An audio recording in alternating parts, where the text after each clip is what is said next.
네, 우리 옆에 분들한테 인사하겠습니다. 반갑습니다. 사랑하고 축복합니다. 인사하겠습니다.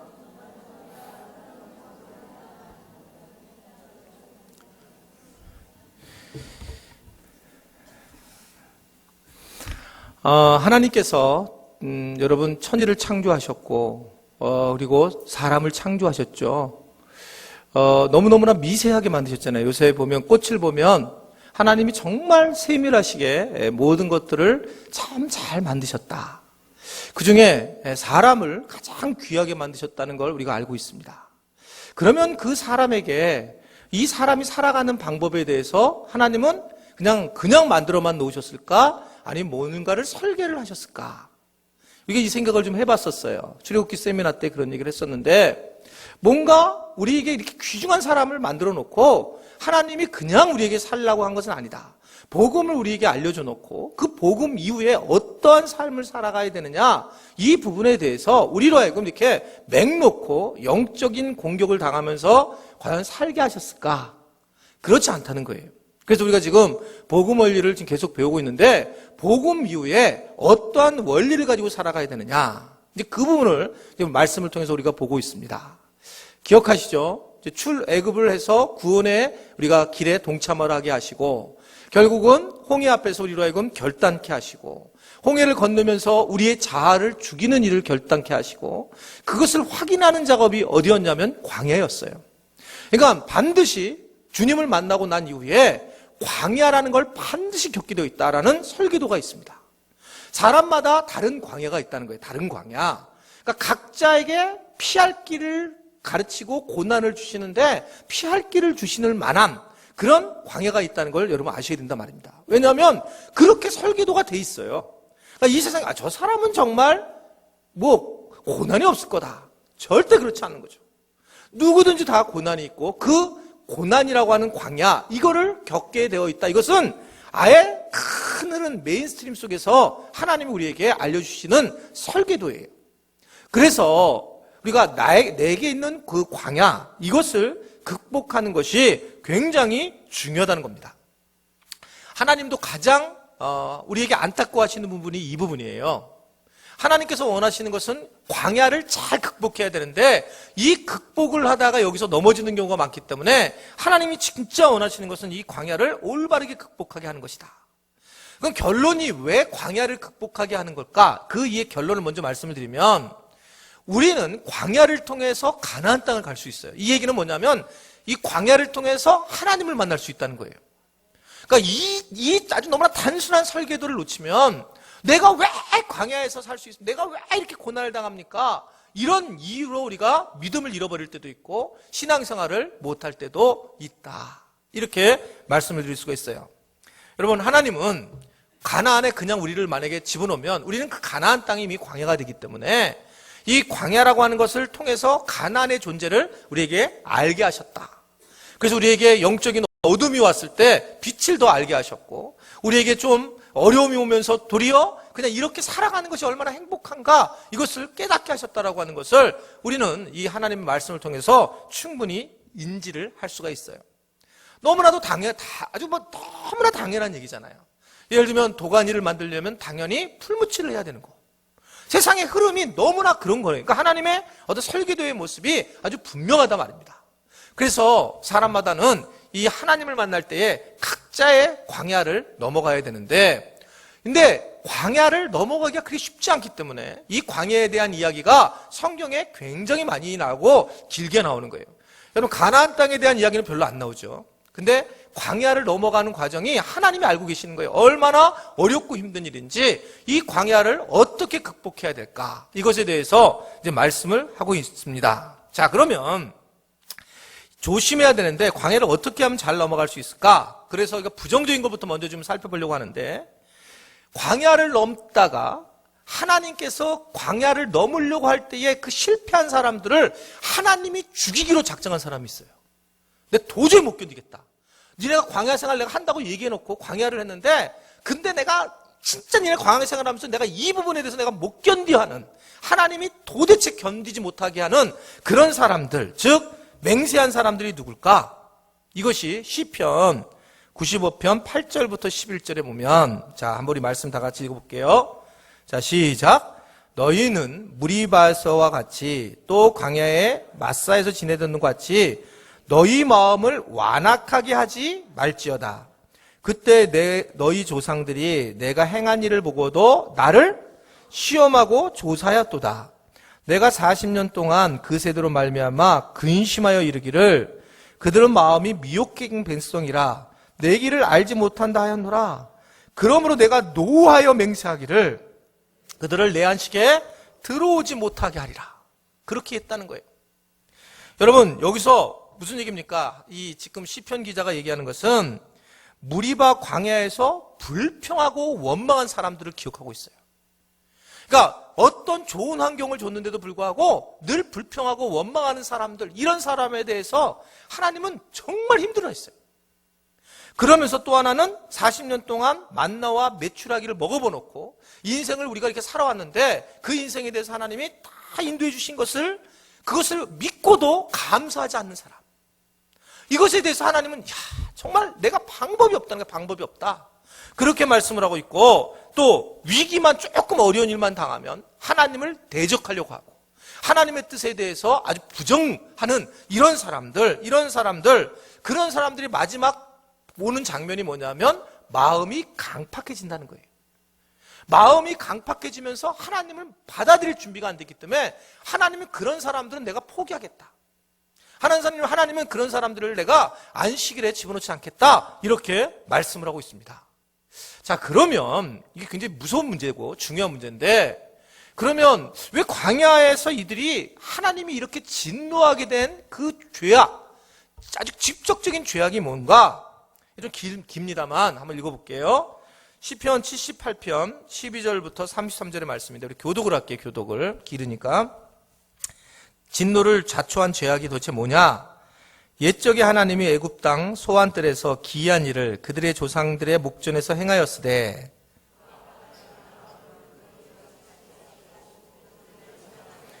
낮에는 구름으로 밤에는 불빛으로 인도하셨으며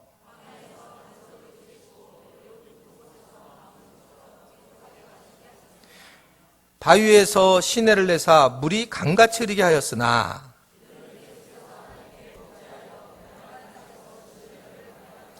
그들이 그들의 탐욕대로 음식을 구하여 그들의 심중에 하나님을 시험하였으며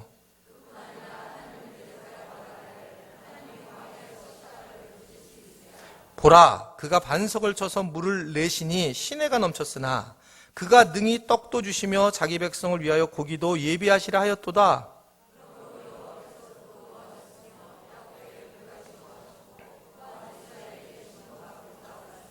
이는 하나님을 믿지 아니하며 그의 구원을 의지하지 아니하는 때문이로다. 그들에게 만나를 비같이 내려 먹이시며 하늘 양식을 그들에게 주셨나니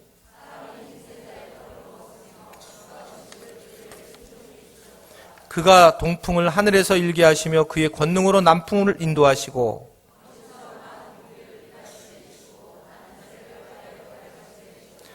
그가 그것들을 그들의 진중에 떨어지게 하사 그들의 거처에 두르셨으므로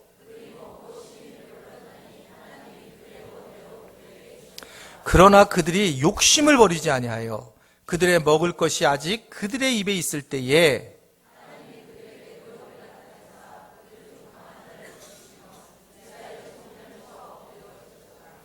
이러함에도 그들은 여전히 범죄하여 그의 기이한 일들을 믿지 아니하였으므로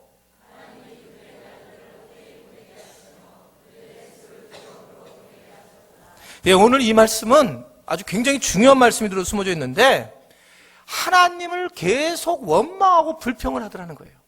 계속 원망하고 자기에게 준 삶에 대해서 계속 원망하고 불평하자 이 고기가 씹히기도 전에 이것을 막 씹고 있는 중에 하나님이 심판을 하신다. 이렇게 말씀을 하고 있는 장면입니다.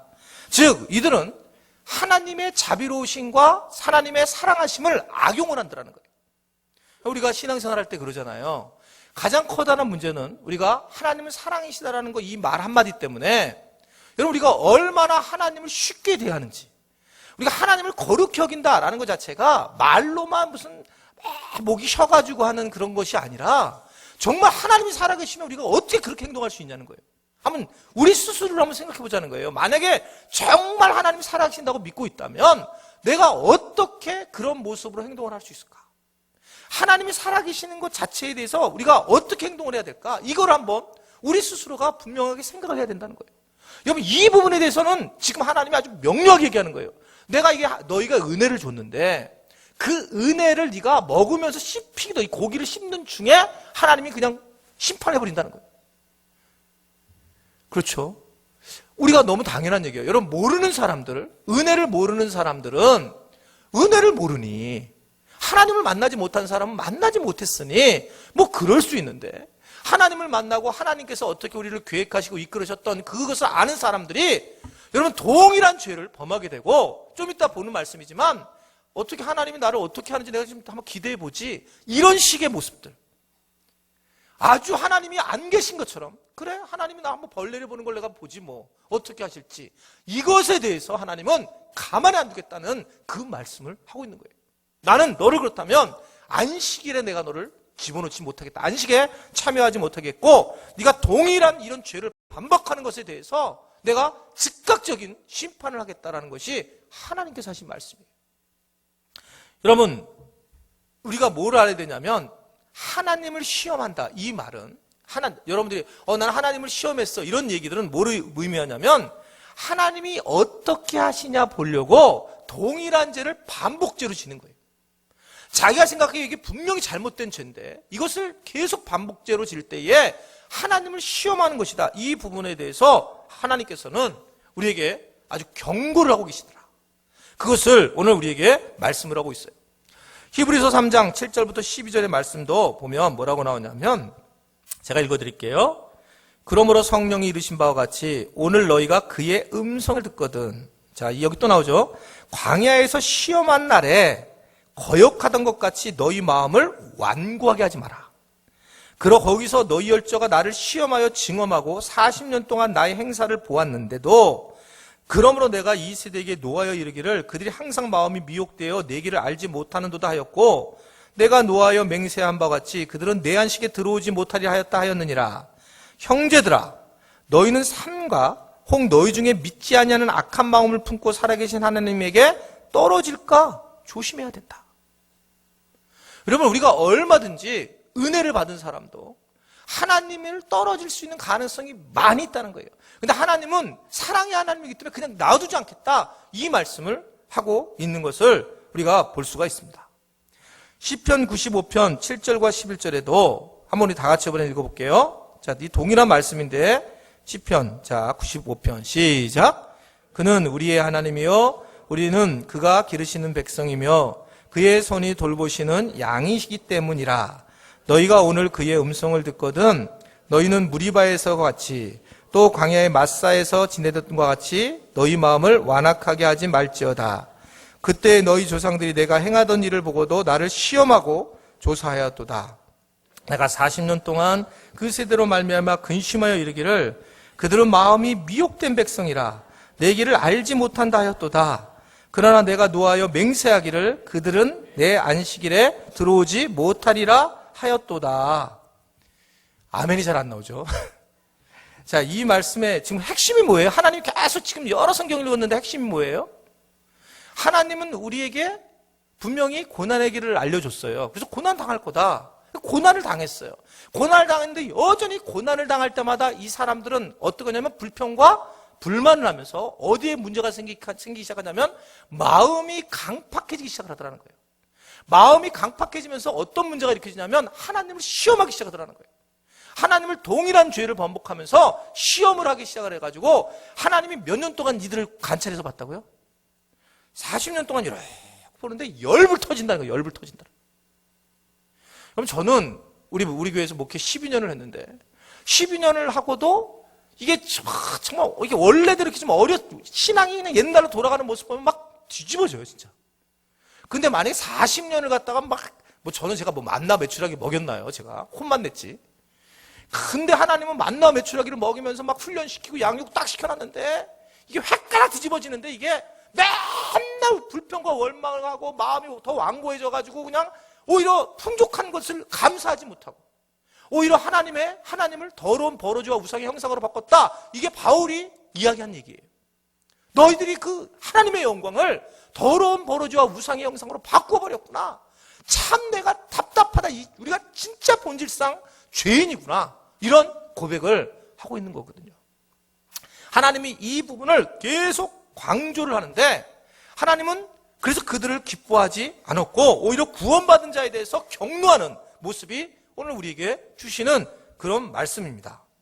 자, 그러면 이렇게 하나님이 강하게 말씀하시는 이유가 뭘까? 여러분, 구원받은 이후 하나님이 우리에게서 원하시는 게 도대체 뭘까? 이 고린도전서 10장 5절의 말씀을 보면, 다수를 하나님이 기뻐하지 아니하셨고 광야에서 멸망을 이들이 받았는데, 히브리서 3장 13절부터 19절의 말씀을 보세요. 자, 이들의 문제가 자꾸 드러나는 이유가 뭐냐면, 자, 13절부터 19절 말씀 다시 한번요. 시작. 매일 피차 권면하여 너희 중에 누구든지 죄의 유혹을 완고하게 되지 않도록 하라. 우리가 시작할 때 확신한 것을 끝까지 견고히 잡고 있으면 그리스도와 함께 참여한 자가 되리라. 성경에 일렀을 때 오늘 너희가 그의 음성을 듣거든 격노하게 하시던 것 같이 너희 마음을 완고하게 하지 말라 하였으니, 듣고 격노하게 하시던 자가 누구냐? 모세를 따라 애굽에서 나온 모든 사람이 아니냐? 또 하나님이 40년 동안 누구에게 노하셨느냐? 그들의 시체가 광야에서 엎드려진 범죄한 자들에게서 아니냐? 또 하나님이 누구에게 맹세하사 그의 안식에 들어오지 못하리라 하셨느냐? 곧 순종하지 아니하던 자들에게서 아니냐? 이러보건대 그들이 믿지 아니함으로 능히 들어가지 못한 것이라. 아멘. 여러분, 지금 이제 결론을 갑니다. 지금 하나님이 가장 문제가 되는 부분을 어디로 생각하는 거예요? 여러분, 광야가 도대체 어디인 것 같아요? 최종적으로 뭐가 강팍해지는 거예요? 사실은 이 우리의 광야는 마음이에요. 마음이 강팍해지는 자체가 문제가 있다는 거예요. 우리가 신앙생활하면서 마음이 강팍해지고 마음에 막 불평과 불만이 오고 그러는 것 자체가 뭐 이게 실제 광야의 삶에 대한 삶보다는 더 중요한 문제가 된다는 거예요. 익숙함. 이런 것들, 우리가 익숙해서 뭐 수요기도회나 특별 새벽기도나 익숙해서 우리가 잘 안 나오게 되고, 또 그러면서 우리 애가 은혜 받을 준비가 되지 않고, 내가 교회 안 나와도 하나님은 나를 두들겨 맞지도 않네. 내가 다리 몽둥이가 부러지지도 않네. 이러면서 이렇게 나는 교회만 나와. 맨날 무슨 목사님이 자꾸만 새벽기도만 나오라고 그냥 이렇게 확 튀어나와가지고. 근데 자꾸만 그런 얘기만 나오는 거예요. 불평과 마음이 이제 강팍해지니까. 이게 40년 동안, 다행이에요. 여러분들 12년 동안만 그래가지고. 40년 동안이니까 이게 못 견디겠는 거야, 하나님이요. 40년 동안 우라통이 터지니까 하나님이 못 견디하는 그런 모습을 보이고 있단 말입니다. 왜 이런 일이 생길까요?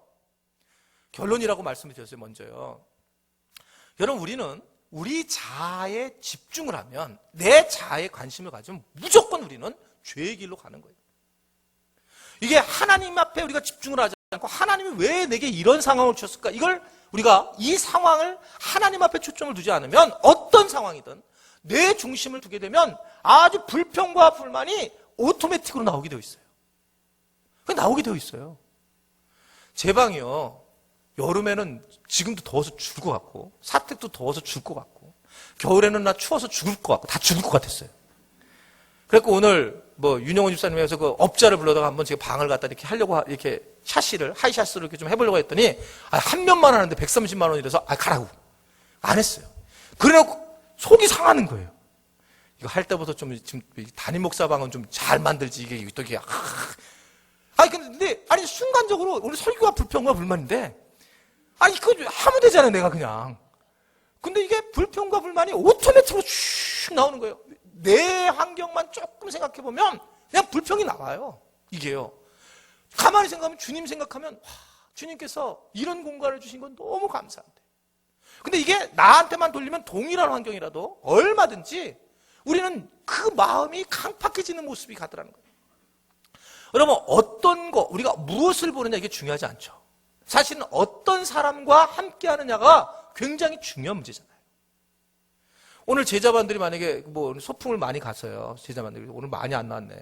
놀러 가게 하면 안 되는데. 근데 제자반들이 소풍을 갔는데 사실은 가면 신이 나는 건 뭐냐면 뭐 이게 어디를 가느냐가 중요하지 않대요. 오늘 내가 백 목사님 얘기 들어보니까 제자반들, 그 젊은 제자반들이 가가지고 무슨 어디 뭐 꽃놀이 하러 갔는데 11시부터 점심을 먹고 2시까지 앉아서 그냥 있다가 그냥 왔대요. 여기만 갔다 걸었다가. 그냥 앉아서 내내 먹고 나불나불거리고 왔대요, 그냥. 앉아서. 그러니까 이게 멀리, 아니, 그래서 좀 산에 올라가셨더니 왜 가냐고. 그 왜 그럴까요? 그것은 함께한 사람들이 좋으면 그것이 훨씬 더 자기한테 귀한 거거든요. 그 마음이 중요해요. 실제로 꽃을 보느냐 이런 것도 중요하지만 실제로 우리가 어떠한 마음을 가지고 살아가느냐 이 부분이 굉장히 중요한데 그래서 우리는 하나님이 우리에게 관심 있는 부분이 뭐냐면 네가 지금 네 자아에 집중을 하고 있느냐 아니면 내게 집중하고 있느냐 이 부분에 대해서 말씀하고 계신다는 것을 분명히 믿으시기를 바랍니다. 그래서 이 부분에 강력하게 말씀을 하고 있으면서 두 번째, 그러면 사람들은 이 위기를 만들 때에 어떻게 반응을 할까? 광야에서 어떻게 반응한다는 걸 우리에게 알려줄까? 민수기 11장 1절부터 3절의 말씀을 보면 두 종류의 사람이 나와요. 사람이 반응을 할 때, 어려운 일 당할 때에 자, 1절부터 3절 말씀 시작. 여호와께서 들으시기에 백성이 원망하매 여호와께서 들으시고 진노하사 여호와의 불을 그들 중에 붙여서 진영 끝을 사르게 하시며 백성이 모세에게 부르짖음으로 모세가 여호와께 기도하니 불이 꺼졌더라. 그곳 이름을 디베라라 불렀으니 이는 여호와의 불이 그들 중에 붙은 이유가 있어요. 고난을 당하는데 이유가 있는 거예요. 근데 여러분 두 종류의 사람이 나오죠. 백성들은 어떻게 하는 거예요? 악한 말로 원망했는데 모세는 2절에 뭐라고요? 백성이 모세가 뭐 했어요? 여호와께 기도한 거예요. 아니 차이가 이건 거예요. 우리가 고난이 왔을 때에 내게 왜 당황스러운 일이 왔을까라고 했을 때에 여러분 그게 광야인데 근데 백성들은 거기서 하나님의 사람과 하나님의 사람이 아닌 차이는 뭐냐 바로 그 차이였어요. 평상시에는 여러분 문제 없어요. 평상시에는요 여러분 이 사람이 믿음이 있는지 없는지를 전혀 알 수 없어요. 아무런 문제가 없으니까 그냥 예배 드리고 예배 나오는데 근데 고난을 당할 때 내가 어떻게 반응하느냐 그게 광야에서 어떻게 반응하느냐는 거예요. 그래서 제가 우리 교회에서 굉장히 많이 가르쳐주는 게 뭐냐면 예비를 알려드리잖아요. 예비. 왜냐하면 여러분들이 마지막에 하나님 곁에 가까이 갈 때에 정말 여러분들이 나 더 살고 싶어요 이런 쓸데없는 짓 하지 말라고. 주여 부르시면 주님 원하신 대로 아주 환영받으면서 갈 겁니다. 그래서 우리는 언제든지 병 걸릴 가능성도 있고 또 낫게 해주시면 너무 감사하고 안 낫게 해주면 무지무지 감사하고 그래서 항상 준비된 자로.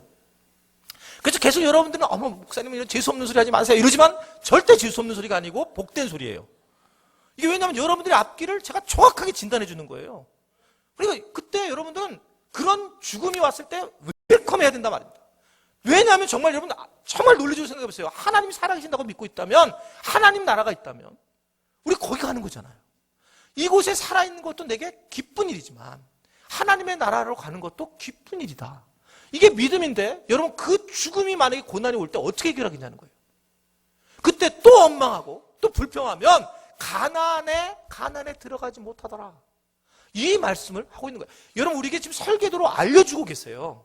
우리가 이런 인생을 살게 될 것이라고 알려줄 때에 우리가 어떻게 살아야 되는가 이 부분을 분명히 알아야 되는데 그때 모세는 어려운 일을 당할 때 기도했다는 거예요. 그러니까 불이 꺼졌다는 거예요. 근데 이 사람들 불평과 불만이니까 불이 더 붙어요. 더 신까지 뜨네. 불이 막 더 뜨거워지는 거예요. 막 원망과 불평이 가득하니까. 이게 이 세상의 사람들 훈련된과 훈련받지 못한 사람들의 모습인 것을 너무 명료하게 말씀을 하고 있어요. 여러분 이 출애굽을 나중에 보게 되면 모세는 어려울 때마다 성경에서 뭐라고 했냐면 하나님의 얼굴을 대면했다고 해요. 하나님의 얼굴을 대면했다는 것은 우리 교회 표현에 의하면 묵상을 했다는 거예요. 깊은 묵상을 했다는 거예요. 하나님의 음성을 들었다는 거예요. 힘들 때, 어려울 때. 그게 기회라는 거예요. 기회. 고난을 우리에게 주신 이유의 핵심 부분은 뭐냐면 기도하기 위해서 고난을 준 건데 기도를 하라고 고난을 줬는데 불평과 불만을 하니까 그러니까 이들을 하루 이틀 지게 이 부분에 대해서 하나님께서 말씀을 하고 계시는 거예요. 여러분, 고난을 당할 때에 기도하시길 바랍니다. 왜냐하면 그거는 아주 하나님이 딱 정해놓은 룰이에요, 룰. 나는 고난당하지 않지. 어느 정도 이제 위를 넘었으면, 어느 정도 신앙을 넘어갔으면, 이제 고난도 고난으로 생각 안 해요. 어느 정도 넘었으면. 고난이 뭐가 어디 있어, 세상에. 그 정도 넘었으면 문제 없어요. 그런데 이것을 갖다가 만약에 계속 고난 속에 불평과 불만하게 되면 그 사람은 평생 불평과 불만으로 살 수밖에 없는 그런 삶을 살 수밖에 없다는 걸 얘기하고 있죠. 여호수아와 갈렙의 주장도 마찬가지입니다. 여러분 아시죠? 이제 다 아는 얘기니까 12명의 정탐꾼을 보냈는데, 근데 여호수아와 갈렙이 와서 보고를 해요. 그리고 10명의 정탐꾼이 보고를 하는데 어떻게 차이가 나는지, 반응이 위기를 만났어요. 왜냐하면 이들이 가나안 땅에 들어가려고 했더니 적과 꿀이 흘러가지고 그냥 아무런 문제 없이 그냥 내가 신앙생활 하니까 그냥 막 신나게 살 수 있겠구나 이렇게 쭉 들어갔나 보는데, 하나님은 그게 아니라 그 가나안 땅에서도 뭐가 있냐면 벌써 또 광야가 있는 거예요. 근데 거기서 만나는 사람들이 보니까 막 이따만하게 알통이 이렇게 나오고 막 키가 2m 40에 막 최용만 같은 사람들이 잔뜩 있는 거예요. 그 천인 같은 애가 우리가 들어갈 수 없잖아, 혼자. 왜냐면 상대가 안 되잖아요. 새벽들 키고 막 이러니까. 이런 상황에 들어가야 되니까 힘든 거예요. 힘든 상황에 막 불평이 있을 때에, 그때 여호수아와 갈렙이 어떻게 보고하는지 보세요. 동일한 사건을 보면서 보고하는 장면이 민수기 14장 4절부터 12절의 말씀입니다. 보세요. 다 같이 읽어 말씀 보겠습니다. 시작. 이에 서로 말하되 우리가 한 주의관을 세우고 자하매 모세와 아론이 이스라엘 자손의 온 회중 앞에 엎드린지라. 그 땅을 정탐한 자 눈의 아들 여호수아 여본네의 아들 갈렙이 자기들의 옷을 찢고 이스라엘 자손의 온 회중에 말하여 이르되 우리가 두루다니며 정탐한 땅은 심히 아름다운 땅이라. 여호와께서 우리를 기뻐하시면 우리를 그 땅으로 인도하여 들이시고 그 땅을 우리에게 주시리라. 이는 과연 젖과 꿀이 흐르는 땅이니라. 다만 여호와를 거역하지는 말라. 또 그 땅 백성을 두려워하지 말라. 그들은 우리의 먹이라. 그들의 보호자는 그들에게서 떠났고 여호와는 우리와 함께 하시느니라. 그들을 두려워하지 말라 하나 온 회중이 그들을 돌로 치려 하는데 그때 여호와의 영광이 해막에서 이스라엘 모든 자손에게 나타나시니라. 여호와께서 모세에게 이르시되 이 백성이 어느 때까지 나를 멸시하겠느냐. 내가 그들 중에 많은 이적을 행하였으나 어느 때까지 나를 믿지 않겠느냐. 내가 전염병으로 그들을 쳐서 멸하고 내게 그들보다 크고 강한 나를 이루게 함이라. 아멘. 왜 이렇게 됐을까요? 이것은 아주 간단한 거예요. 어떤 관을 가지고 보냐는 거예요. 즉 무슨 얘기냐면 동일한 사건에 대해서 이렇게 달라진 이유는 하나님의 약속을 볼 것이냐, 환경을 볼 것이냐예요. 하나님께서 내게 약속하신 것을 바라보고 내가 믿음으로 나갈 것이냐, 아니면 환경을 바라볼 것이냐. 여러분, 목표에 집중을 하지 않으면 모든 사람은 불평불만이 나올 수밖에 없어요. 무슨 상황이든 내가 목표에 집중하지 않아요. 이번에 이제 선교여행을 저희들이 1차가 갔다 왔잖아요. 근데 우리가 1차 선교여행은 뭐냐, 1차 선교하러 온 거를 만약에 목표를 잃어버리게 되면 불평할 수밖에 없어요. 환경이 그렇게 여러분 좋지 않죠. 어떻게 차 타고 다니고 내내 피곤하고 막 지친데, 방향이 우리가 선교에 대해서 우리가 선교의 1차 선교에서 우리가 길을 뚫어주는 거구나. 저는 1차 퍼스트팀이 이번에 너무 잘했다고 생각해요. 진짜 잘했다고 생각해요. 왜 그러냐면 엄청난 영적 전쟁이 있을 거라고 저는 생각했어요. 그래서 자체적으로만 싸우지만 않아도 굉장히 잘 가는 거다, 이런 생각을 했는데 뭐 굉장히 어렵고 힘들 거라는 걸 생각을 했어요. 왜냐하면 이걸 처음 뚫는 팀이잖아요. 처음 뚫는 팀. 그런데 그때 뭘 잊어버리지 말아야 되면 우리는 퍼스트 팀이라는 거예요. 우리가 여기에 온 이유는 이 발칸을 뚫는 첫 번째 길이고, 그 다음 청년들이 올 거 아니에요. 그 다음 계속 우리 교회 팀들이 올 텐데 그것을 뚫는 중요한 일, 우리가 선교하러 온 거잖아요. 그걸 만약에 놓치잖아요. 그러면 별의별, 그냥 안에서 별의별 일이 다 일어나는 거예요. 막 불평불만, 막 안에서 막 우리 마음이 강팍해지고 이런 일들이 일어난다는 거예요. 여러분, 이것은 어느 상황, 저 사람이 훌륭해서, 아니면 저 사람이 뭐 목살해서, 아니면 무슨 직분을 가져서가 아니고, 그럴 수밖에 없는 존재들이 우리의 모습이라는 것을 분명하게 말씀을 하고 있는 겁니다. 그렇기 때문에 하나님 주신 우리가 가야 되는 약속, 그 약속을 붙잡고 살아가야지. 환경을 만약에 바라보고 환경을 붙잡으면 우리는 오합지졸이 되고 결국은 10명의 정탐꾼처럼 정말 비참한 존재가 되는 것이 우리의 모습이다. 약속은 뭐였습니까? 하나님이 내가 너에게 심히 아름다운 땅을 주겠다. 근데 우리가 들어가 봤더니 그게 아니라 말입니다. 근데 그때 경험해야 될 게 뭐냐면 이들은 광야에서 이미 경험을 했어요. 주님이 해주시지 않으면 안 된다라고 생각했습니다. 그래서 이거는 들어갔을 때 환경이 주시지 못한 환경인데 근데 주님이 주셔야 된다. 그런데 이들이 뭘로 그랬냐면 그 소리를 듣고 돌로 쳐서 죽이려고 하는 거예요. 이거 제일 무섭죠, 이게요. 오늘 저희 교단에 이제 기독 공부에서 본부장이 와서 이제 제일 높은 사람 중에 하나인데 저를 인터뷰를 했어요, 저희 교회를요. 발칸반도 올라가는 것을 제 페이스북에 올린 거를 이렇게 보고 우리 교회를 특집으로 내놓으려고 제가 정치적으로 한 거 아니에요. 그냥 페이스북에 올렸는데 오늘 그분이 와가지고 인터뷰를 했어요. 근데 인터뷰를 하는데 어떻게 12년 만에 발칸반도라는 우리 통합 교단이 지금 제가 이번에 지금 계속 정보를 받고 있는데 알바니아의 서울대 치대 나온 치과 의사 한 명이 들어가 있더라고요. 그리고 없는 거예요. 그런데 어떻게 그걸 품게 되었는지에 대한 이야기를 하게 됐습니다. 그래서 제가 뭐라고 했겠어요? 아이고, 혹시 아니, 그래, 아이고. 근데 암만 생각해도 저는 정말 주님이 하셨다고 생각밖에 안 되는 거예요.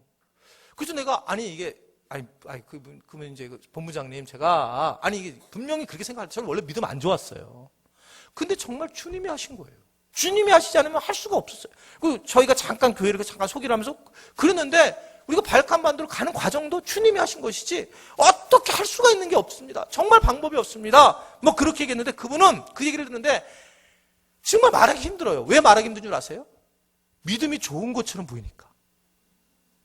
정말 짜증나 죽겠어, 이것 때문에. 그러니까 주님이 하셨습니다 그러면 굉장히 믿음이 좋은 것처럼 바라보니까 이게 힘든 거예요. 근데 정말 믿음이 없어 그 얘기하는 건데.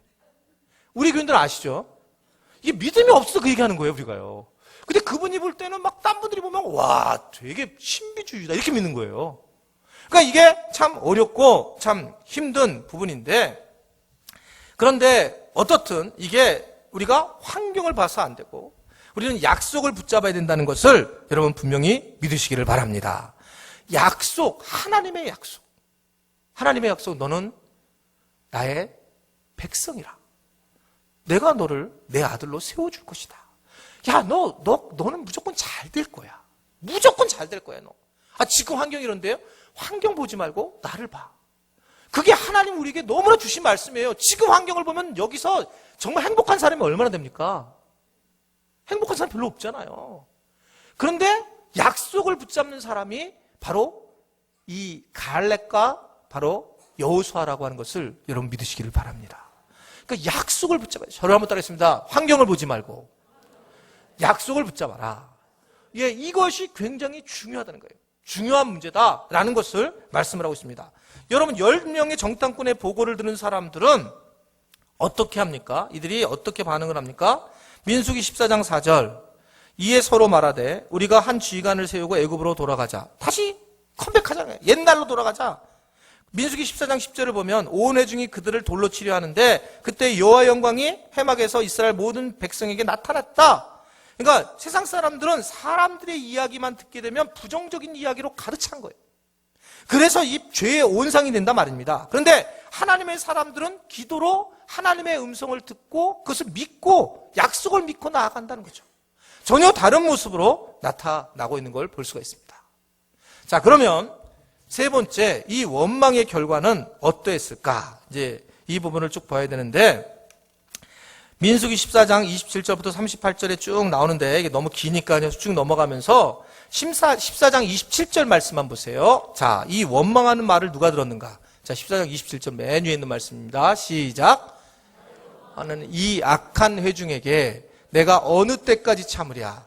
이스라엘 자손이 나를 향하여 원망하는 바 그 원망하는 말을 누가 들었다고요? 내가 누구예요? 하나님이 들었다는 거예요. 원망하는 말, 이걸 직접 내가 들었다. 하나님이 말을 들으셨다. 이 말씀을 하고 있는 거예요.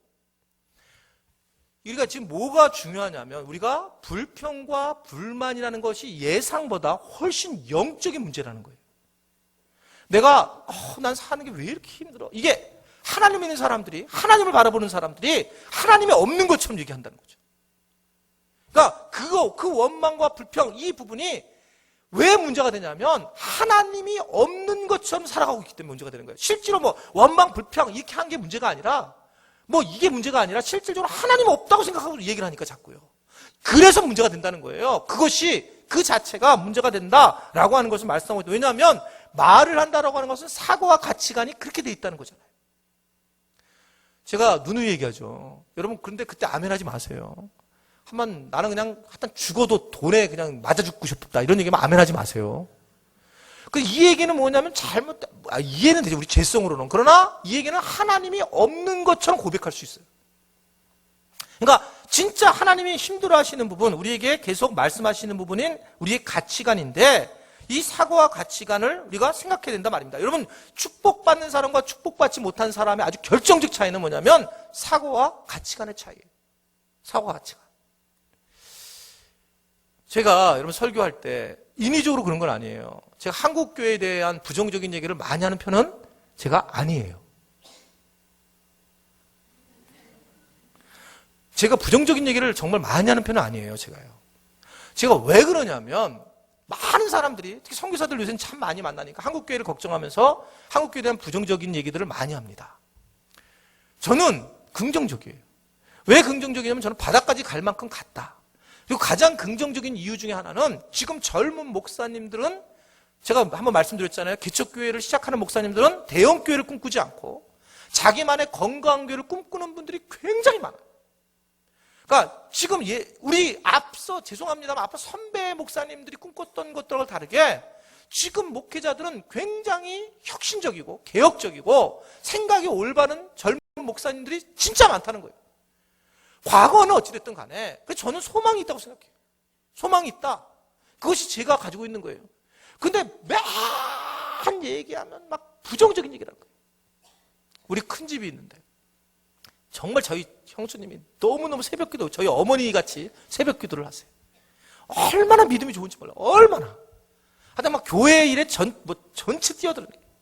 그래서 저희가 가면 하여튼 점점 빨리 와요. 점점 집으로. 왜 그러냐? 가기만 하면 계속 씹어요. 한국교회를 그냥. 목사 왔다 이거지. 목사 왔다 이거지. 뭐 우리 교회 목사님이 그렇고 뭐 어느 교회 목사님 뭐 3일교회 뭐 하여튼간 어떻게도 다 알아 그런 거를. 정보통인지 어딘지 뭐. 그래 쫙 목사의 비리가 뭐 여자하고 뭐 어떻고 나도 모르는 걸 알아 나도. 그리고 제가 거기 얘기하다가 정말 화가 나는 거예요. 아니 좋은 얘기가 아니잖아 이게요. 목사로서 와서 이 얘기를 듣는데 여러분 친척 목사님들한테 절대 그러지 마세요. 그분이 무슨 죄가 있어요. 근데 그냥 그렇게 하니까 나중에 야 가서 밥만 먹고 가자 그냥 예배 드리고 바로 오고 싶은 마음들이 얼마나 많은지. 물론 잘못됐다, 이게 안 됐다 이 차이가 아니에요. 계속 부정적인 얘기를 하면 끝까지 부정적인 거예요. 우리 교인들은 한국교회에 혹시 씻고 싶은 마음이 있다면 기도했으면 좋겠습니다. 내가 씹을 거를 기도하란 말이에요. 불평할 거를 기도하란 말입니다. 한국교회가 나인지를 몰라요, 나인지. 내가 한국교회거든요. 나를 공격하는 일이거든요, 이게요. 마장이 빠져가지고 한국교회에 문제가 있다. 이게 내가 문제가 있는 건데요. 내가. 그러니까 그런 부분에서 불평과 원망을 내려놔야 된다. 여러분, 이 원망에 대해서 하나님의 반응은 오늘 28절부터 30절의 말씀 보면 민수기 14장 28절부터 30절의 말씀. 민수기 14장 28절부터 자 시작. 그들에게 이르기를 여호와의 말씀에 내 삶을 두고 맹세하노라.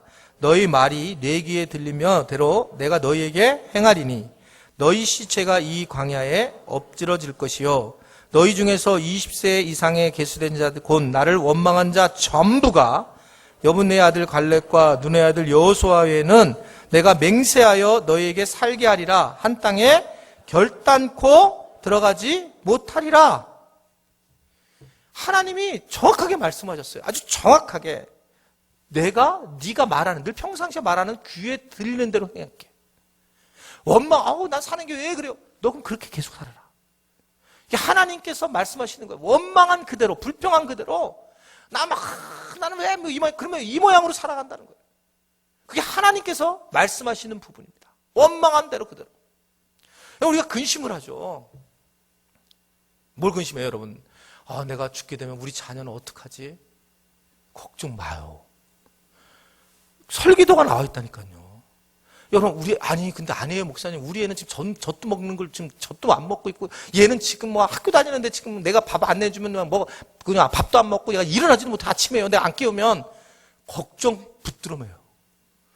여러분, 이게 성경에서 이 유아들에 대해서 아주 하나님이 말씀을 해요. 그 유아들에 대해서. 어디게 나오냐면 31절과 33절의 말씀 보면 그들이 염려하는 유아 자녀. 자, 시작. 너희가 사로잡히겠다고 말하던 너희의 유아들은 내가 인도하여 들리리니 그들은 너희가 싫어하는 땅을 보려니와 너희 시체는 이 광야에서 엎드려질 것이요 너희의 자녀들은 너희 반역한 죄를 지고 너희 시체가 광야에서 소멸되기까지 40년을 광야에서 방황하는 자가 되리라. 무슨 소리예요? 네가 지금 애가 어려? 걱정 마. 너 가기 싫어했다며 막 불평하고 원망했지? 나는 너 그 애는 네가 불평한 거기로 데려갈게. 너 걱정 붙들어 말고 그냥 너 죽어라 그냥. 너 불평하. 너 거기에 네가 신경 쓰지 마. 그건 내가 다 할 거야. 여러분, 우리는 우리 자녀에 대해서 별의별 걱정 다 하잖아요. 정말 걱정 많이 하잖아요. 아, 우리 자녀가 이렇게 됐으면 좋겠고 이렇게 됐는데 하나님 말씀하시는 것은 걱정 마라. 내가 어찌됐든 이게 내 자녀이기 때문에 내가 알아서 할 거다라고 하는 걸 아주 너무 분명하게 말씀을 하고 있는 거예요. 여러분, 이것에 대해서 하나님은 설계를 정확하게 우리에게 말씀을 해요. 저도 참, 제가 새벽 기도에도 한번 말씀드렸는데, 저희 이제 두 자녀가 있는데, 아들은 좀 신뢰가 돼요. 아들은. 믿음에 대해서. 그러니까 이제 DTS 훈련을 받고, 또 지금도 이제 DTS 간사를 하고, 하나님을 깊이 만났는데, 첫 번째 DTS, 홍천 DTS 때, 아주 강렬하게 얘가 하나님을 경험했어요. 그래가지고, 그때 아주 그 믿음이 확 자라게 돼서, 그래서 이제, 예수전도 훈련에 6개월짜리인데 참 보내니까 참 좋다. 그래서 저희 딸은 알잖아요. 장씨 여자. 하여튼 장씨 여자는 하여튼 장희빈, 장록수, 장영자 그 이후에 장다희가 나왔는데 100년 차에 나왔어요. 근데 걔가 지금 100년 차예요. 그래서 얘는 아주 굉장히 이제 세고 그래서 어렸을 때부터 두들겨 맞았어 나한테. 딸인데 너무 강한 거예요, 얘가요. 얘는 그래서 걔가 자기가 맞은 거에 대해서 너무 감사해요, 지금요. 자기네 학교 애들이 좀 이렇게 약간 애가 행동이 이상하면 와가지고 엄마 아빠한테 엄마 때려줘서 고마워요, 아빠. 쟤는 안 맞아가지고 애가. 걔네들은 문제가 심각하다고. 본인이 알아요, 본인이. 그리고 얘는 왔다면 교회에 와서 거의 10분의 9가 자요. 주무세요. 근데 걔가 눈에 그냥 만화같이 번쩍번쩍 뛰어요, 보여요, 이렇게요. 쟤는 또 알잖아요. 성격이 제가 급해서 꼭 걔를 끄집어내는 거. 못 견디겠는 거 제가. 좋으니까. 와가지고 늦게 와. 어저께 지난주도 20분 늦게 왔어요. 나는 걔가 정확히 들어오는 걸 나도 모르는 사이에 이게 시계까지 보면서 정확하게 알아요, 제가요. 어찌하란 말이야, 내가. 어떤데 얘 저래가지고 하나님을 만날까? 제가 어떻게 신앙생활 할까? 진짜 큰일 났다. 약속을 하나 했어요. 대학 가기 전에 계속 우리가 하나 약속한 게 뭐냐면 대학에 가면 너는 DTS 훈련을 한번 받는다. 한번 휴학을 하고는 DTS 훈련을 받아. 이게 한번 첫 번째 약속이었어요. 그래서 여러분들이 어렸을 때부터 애들한테 계속 얘기해야 돼, 뭐를요. 그러니까 걔가 그때 어렸을 때부터 약속을 계속 하니까 먹여주면서 약속하고 계속 약속하니까 그냥 그건 해야 되나 보다 이렇게 생각한 거예요. 그리고 또 하나 약속은 뭐냐면 절대 예수님 안 믿는 신랑은 안 된다. 계속 그 얘기 좀 하고 있어요. 쭉 안 돼. 전도해서 한다. 안 돼. 현빈같이 생겼는데 전도해가지고 그걸 꼬셔가지고 이렇게 안 돼. 이제 계속 그게 안 된다는 거예요. 그래서 지금 걔는 두 가지가 딱 염두에 있어요. 이거는 우리 집을 나가든지 이래야지만 하는 일이구나. 근데 여러분 제가 그런 얘기 했잖아요. 우리 애들을 선교사로 나는 보내고 싶다. 그 얘기 했잖아요. 얘가 들었잖아요. 성질 내고도 그러잖아. 걔네들이 성질은 그렇게 내진 않았어요. 그런 얘기를 하면 우리 아들하고 딸은 딱 이렇게 얘기해요. 들어가면. 그건 아빠 생각이고. 뭐라고 하는 게 아니라 자기는 그렇게 생각하는 거예요. 자, 그런데 이번에 어떤 일이 있었냐면 저희가 불가리아 그리고 그리스, 마케도니아를 선교를 갔다 왔어요. 제 안에 물론 여기서 퍼스트 팀은 어떤지 모르는데 저는 굉장한 열정이 생겼어요. 꽤 오래간만에 개척했을 때 당시에 뜨거움이 저한테 있는 거예요. 그러니까 이 뜨거움이 막 못 견딜 정도로 하나님 주시는 열정이 다시 나이는 먹어가는데 이 열정은 그대로 올라오는 거예요. 그래서 제가 9월달하고 10월달에 원래는 안식년을 제가 안 할까 막 갈등을 막 하고 짧게 갔다고 2주로 이렇게 막 비행기도 끊고 그랬다가 제가 2달간 발칸을 가려고 그래요. 발칸을 다 돌면서 선교사님들을 다 만나려고 그래요, 지금요. 60가정의 선교사들인데 내가 다 만나서 좀 갔다가 이제 돌아오려고 합니다. 여러분 올 때 갈 때 혹시 돈이 되시면 저한테 100유로인가? 100유로 정도를 주시면 제가 선교사님께 드리고 올게요. 돈이 없어서 그래요, 좀. 제가 갈 때, 9월달에 갈 때 좀 보탬 좀 노자 좀 해주세요. 다 선교비로 드릴 테니까. 60가정을 내가 어떻게 해요, 내 힘으로. 그래서 그분들을 이제 만나게 돼서 제가 이제 가게 되고 이제 뭐 그런 과정에 있었는데 그러다가 우리 딸이 여러분 잘 아시다시피 미술을 공부했다가 미술을 하고 그러는데 자기가 원하는 대학은 아직 안 갔지만 그래도 꽤 지 엄마 있는 대학을 갔는데 얘가 저도 그 엄마한테 얘기를 들은 거예요. 얘가 말씀을 들으면 주일날 말씀을 듣고 오면 집에 가면 그냥 엉엉 우는 거예요. 그러니까 얘가 어느 날부터 갑자기 말씀에 반응을 하기 시작하는 거예요. 자기 영혼이 못 견뎌가지고 그러면서 계속 갈팡질팡을 하고 있는 거예요. 저는 그 얘기를 못 들었어요. 엄마한테 못 듣고 제가 돌아와서 이 가슴이 뜨거우니까 제가 가슴이 뜨거우니까 다시 또 우리는 도전을 던지잖아요. 항상요. 끝까지 될 때까지 때린데 또 때리고 또 때리고 해서 성경을 계속 얘기하죠. 서가지고 얘기했어요. 야 다희야 불가리아 선교사로 가면 어떠냐. 근데 얘가 갑자기 예스 이러는 거예요. 왜? 믿지 못하겠는 거예요. 예스? 가겠다는 거예요. 그래 네가 진짜 불가리아를 갈래? 그랬더니 가겠다는 거예요. 우리 딸 불가리아 선교사로 가게 됐습니다. 요번에 이 팀들하고 지금 저 단일 청년부 들어갔고 그다음에 안 나오기로 했어요. 그게 왜 그러냐면 자기가 흔들렸어요. 그 영혼이 막 흔들리는 거예요. 그러니까 정말 걔는 막 계속 우는 거예요. 학교 다니면서 공부도 열심히 하고 있는데도 자기 존재가 하나님을 안 만나니까 뭔가 막 흔들리니까 이것에 대해서 자기가 굉장히 막 어떻게 해야 될지 모르는데 그때 엄마한테 전혀 내가 얘기를 못 들었는데 그냥 던진 거예요. 그냥 툭 늘 던지던 버릇대로 반응을 하는 거예요. 할렐루야. 저는 놀랐어요, 사실은요. 얘는 말망 제가 그랬지. 얘가 뭘. 근데 어느 누가 생각했겠어요. 얘가 제일 먼저 1차로 들어갈지 거기를. 1차로 들어가는 거예요. 주님이 하신 겁니다. 주님이 하신 거예요. 2차, 3차도 곧 나오길 바라요. 아멘이 안 나오는 거 아무도 그냥. 저는 너무 행복합니다. 제 아내도 너무 행복해요. 왜냐하면 가장 귀한 게 뭔지를 아니까.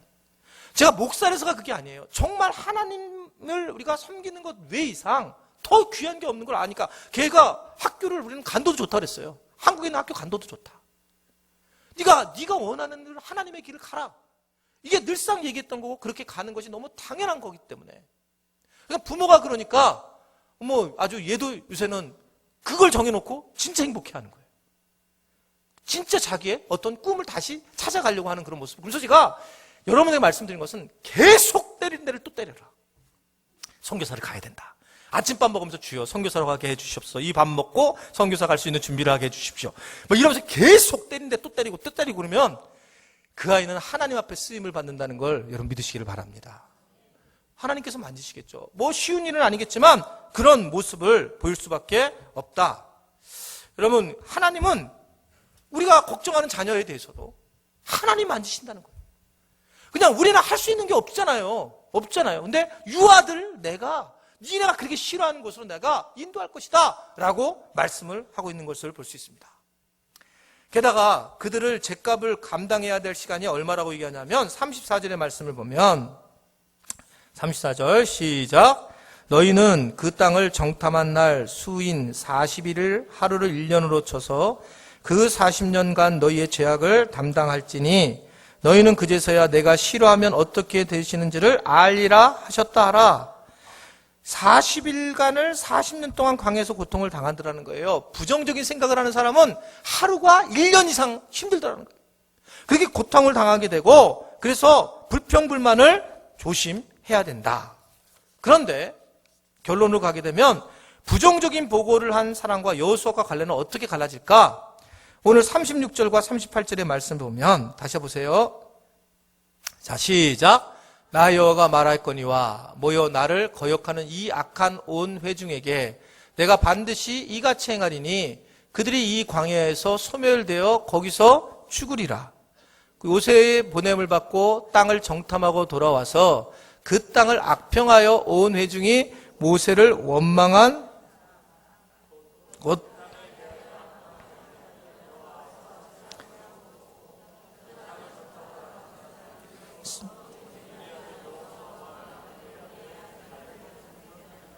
예, 아멘. 차이는 뭐냐면 그들은 죽고, 그런데 갈렙에게는 뭐라 하냐면 네가 밟는 땅을 내가 주겠노라. 여러분, 사는 게 똑같이 사는 게 아니에요. 얼마나 영향력을 미치고 사느냐는 거예요. 산다고 해서 여러분 밥 같이 먹고 똑같이 산다고 해서 똑같이 사는 게 아닙니다.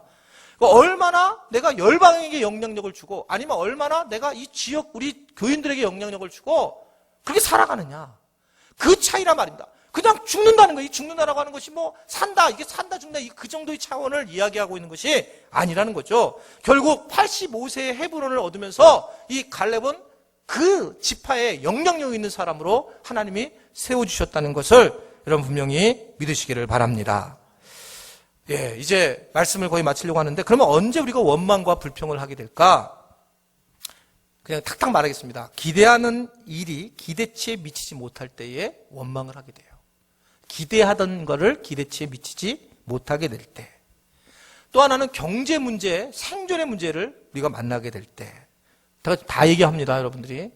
삶이 사는 게 왜 이럴까? 드라이해질 때. 가는 길에 막는 장애나 원수가 있을 때, 또 지도자인 멘토들에게, 목사님들에게 실망을 했을 때에 원망과 불평을 하게 되어 있다는 겁니다. 결국 원망과 불평을 좋아하는 사람은 평생 광야에서 사는 거예요. 하나님이 그랬잖아요. 너 그래? 광야에서 그럼 뱅뱅뱅뱅 돌아라. 원망과 불평하는 사람 평생 그랬단 말입니다. 그래서 우리는 주님을 신뢰해야 된다는 거예요. 주님을 신뢰할 때에 담대해야 되고, 결국 마음의 자세가 중요한데, 마음은 내가 조정하고 훈령할 때 가능하단 말입니다. 복음을 만난 사람도 내가 불평을 한다고 마음먹으면, 여러분 복음이 들어와서도 그 자체가 힘을 못 발휘하는 거예요. 그러니까 마음의 자세가 중요한데, 그 자세는 내가 결정하니까 주님이 말하는 거잖아요. 네 자리를 들고 네가 일어나 걸어가. 네 마음은 네 거니까 네가 정리해야 된다, 그 얘기예요. 여러분, 성령님이 임하시는 것도 네가 마음을 열어야지 성령님이 임하시잖아요. 제가 조는 거를 무지무지 반대하는 이유는 딱 하나예요. 조를 때 내가 기분 나빠서도 좀 있어. 조금, 한 30%. 근데 더 힘든 건 뭐냐면, 조는 분들은 100% 은혜 못 받아요. 마음이 안 열어지기 때문에. 그러니까 딱 들어왔는데 눈을 감고 있어요. 지금 요새도 우리 청년 자매 하나가 눈을 감고 있어서 내가 계속 쳐다보고 있는데, 여기 앉았는데 지금 2억개월짜리. 누군지 내일 다 이번 주에 보세요. 계속 눈을 감고 있는 거예요. 내가 마음에 꺼리는 거예요, 자꾸요. 왜냐하면 이 하나님이 흘러보내는 그 생명수의 말씀을 거절한 걸 느껴지는 거예요. 저는 제가 우리 교인들을 얼마나 사랑하는지 알잖아요, 여러분들이. 근데 그러니까 내가 느끼는 거예요. 이게 흘러서 이게 가는지 안 가는지를 느끼는 거예요. 근데 눈을 딱 감으면 커트를 쳐버리는 거예요. 그 말씀에 마음이 반응해야 되는데. 그러니까 그 말이 진짜 맞는 것 같아요. 정말 이 옛날 어른분들이 정말 맞는 것 같아요. 앞에 있는 자리가 뭐 금싸라기, 두 번째가 은싸라기, 뭐 이 얘기가, 저 뒤에가 똥싸라기, 뭐 이렇게. 이게 맞구나. 이게 왜 맞냐면 마음에 반응을 하기 때문에. 앞에 있는 사람들은 마음에 막 반응이 간절하죠. 그럴 수밖에 없죠. 그러니까 그래서 그런 말을 하는구나. 뭐 뒤에서도 열심히 들을 수 있는데 결국 어떻게 마음의 태도를 우리가 정하느냐, 이것이 우리가 이 세상의 광야에서 살아가는데 중요한 방식이라는 걸 우리에게 말씀을 하고 있습니다. 광야 출신들과 가나안 출신들의 차이는, 어려운 일을 당했을 때 광야 출신들은 불평과 불만을 하는 거고, 가나안 출신들은 기도를 해서 영적으로 그 어려운 불을 끄는 거예요. 아주 분명하게 위기를 당했을 때 이렇게 정리를 하고 있다라고 하는 걸 말씀을 하고 있습니다. 여러분들은 지금 어떤 광야에 겪고 계세요? 여러분들이 가만히 보면 고난의 사이클이 늘 같아요. 너무 신기하죠. 여러분들이 같아요. 여러분들이 시스템이 늘 같이 당하는 고난이 똑같고 성경에서도 그 말을 계속해요. 고난에 직면하는 방법이 늘 똑같단 말입니다. 한 번도 그걸 바꿔서 내가 의지적으로 넘어간 적이 없어요. 여러분, 믿음은 내가 의지입니다. 믿음은 스타트는 의지예요. 네 자리를 들고 걸어가라 라고 했을 때 믿음이 있어서 들고 그러는 게 아니니까요. 의지적으로 내가 그것을 탁 들고 일어섰을 때 그게 믿음화되는 거지. 근데 내가 하나님 해주세요. 내가 믿음 주세요. 내가 하게 하세요. No 안 돼요. 내가 딱 들었을 때 그때부터 믿음이 생기기 시작한다는 거죠. 그것도 생기기 시작하는 거예요. 그러니까 그 부분을 우리가 정확히 알고 믿음의 삶을 살아가야지 우리가 그런 거 없이 살아갈 때에 어려움을 많이 겪을 수 있다는 겁니다. 결론으로 불평을 여러분 감사로 만드시기를 바랍니다. 내가 광야에 있는 걸 불평한 것들을 감사로 우리가 만들면 되는데 어떻게 만들까? 제가 시작할 때 그렇게 말씀드렸어요. 항상 어려움이 오면, 고난이 오면 하나님이 왜 그러실까? 이 부분은 무조건 다른 거 생각할 게 하나 없어요. 하나님이 내게 왜 이런 고난을 주셨을까? 이거예요. 딴 거 없어요. 근데 내가 나를 조금만 돌이켜보면 나는 맨날 왜 이럴까? 이렇게 가는 거예요. 근데 하나님이 내게 어떤 이유로 시련을 주셨을까? 그러나 습관적으로 불평하는 사람은 계속 광야에서 40년 동안 훈련을 받을 수밖에 없고 그것이 감사로 바뀌지 않는다면 가나안 땅에 내가 너를 집어넣지 않을 거다. 한 번도 영적인 은혜를 누릴 수가 없다라고 말씀을 하고 있습니다. 여러분, 우리의 환경은 똑같아요. 제가 얼마나 분명하게 말씀합니까? 우리가 예수 믿고 복음 만나고 그래서 우리 환경이 확 바뀌어지느냐? 바뀌어지는 경우도 있지만 항상 우리 환경은 그대로입니다. 내가 어떤 환경을 보고 어떤 태도를 취하느냐가 그게 믿음의 삶의 사람들입니다. 환경은 항상 고난이에요. 우리는 광야예요. 환경은. 근데 내가 이 환경을 어떻게 바라보느냐? 하나님을 중심으로 이걸 어떻게 바라보느냐? 그것이 우리가 가나안 땅에 가느냐, 여전히 불평과 불만으로 이 땅에 사느냐라고 하는 결론이라고 하는 걸 여러분 믿으시기를 바랍니다. 여러분들 너무 고민하지 말고 하나님이 우리 아이들까지 다 책임져 줄 것이고 하나님이 먹을 것도 책임져 주시고 우리에게 광야에 있을 때 다 해준 것처럼 그 하나님이 우리의 모든 문제를 해결해 주신다는 것을 분명히 믿으시기를 바랍니다. 왜 나만 겪는 고난이냐고 불평하지 마세요.